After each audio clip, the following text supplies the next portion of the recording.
Alors le QRS 27 de la Caisse des dépôts, publié en juillet, porte sur les conditions de logement des personnes âgées. Alors première question, pourquoi s'intéresser aux conditions de logement des personnes âgées ? Eh bien, actuellement, il y a toute une réflexion sur la prise en charge de la dépendance et on sait que la plupart des Français souhaitent rester à leur domicile le plus longtemps possible.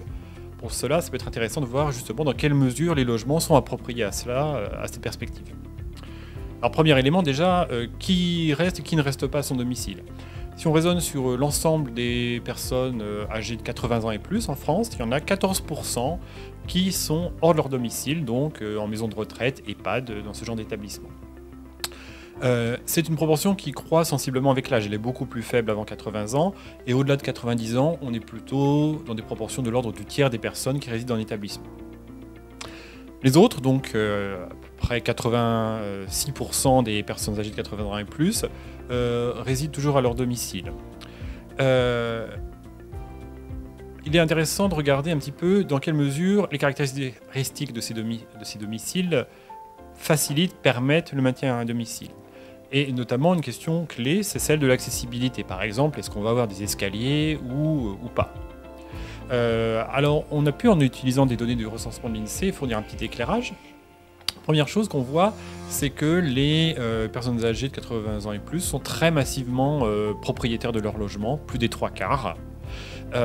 Et bien souvent, elles résident dans des maisons plutôt que dans des appartements. Mais avec des différences, les personnes peu diplômées sont plus souvent en maison, les plus diplômées plus souvent en ville, donc plus souvent en appartement. Et si on regarde un petit peu la situation de ceux qui sont locataires, qui se répartissent à peu près pour moitié entre parc privé et parc social, on s'aperçoit que près de 40% des personnes âgées locataires de leur appartement sont dans un appartement sans ascenseur. Donc potentiellement, cela peut facilement créer des difficultés si elles perdent un peu d'autonomie pour rester longtemps à leur domicile. Bien sûr, il peut y avoir également des problèmes dans les maisons, certaines vont être de plein pied, d'autres il va y avoir des escaliers à l'intérieur, tout dépend. Une autre question clé pour le maintien au domicile des personnes âgées, c'est la question de l'accessibilité des services auxquels elles ont besoin de recourir, et notamment des services de santé.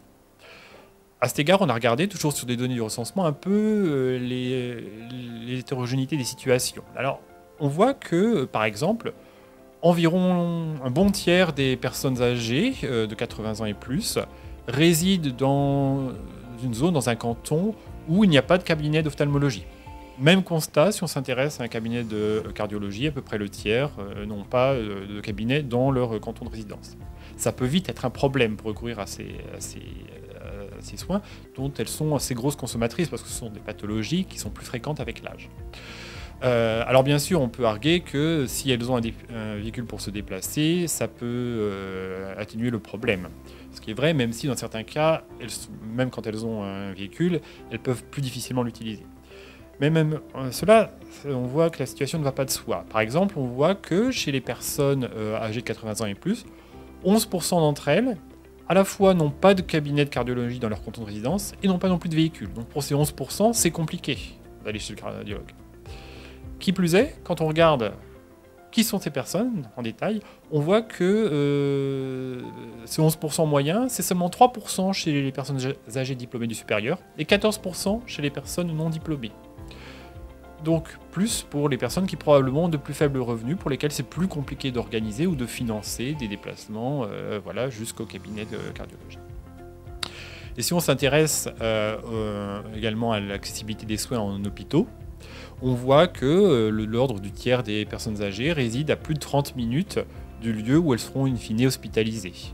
Ce qui n'est pas négligeable, pose des problèmes d'accessibilité et est lié aussi au fait qu'elles résident beaucoup plus souvent à la campagne. Les citadins sont plus facilement des personnes jeunes, des actifs, les ruraux plus facilement des personnes âgées, d'où plus facilement des distances importantes à parcourir pour aller jusqu'au lieu d'hospitalisation.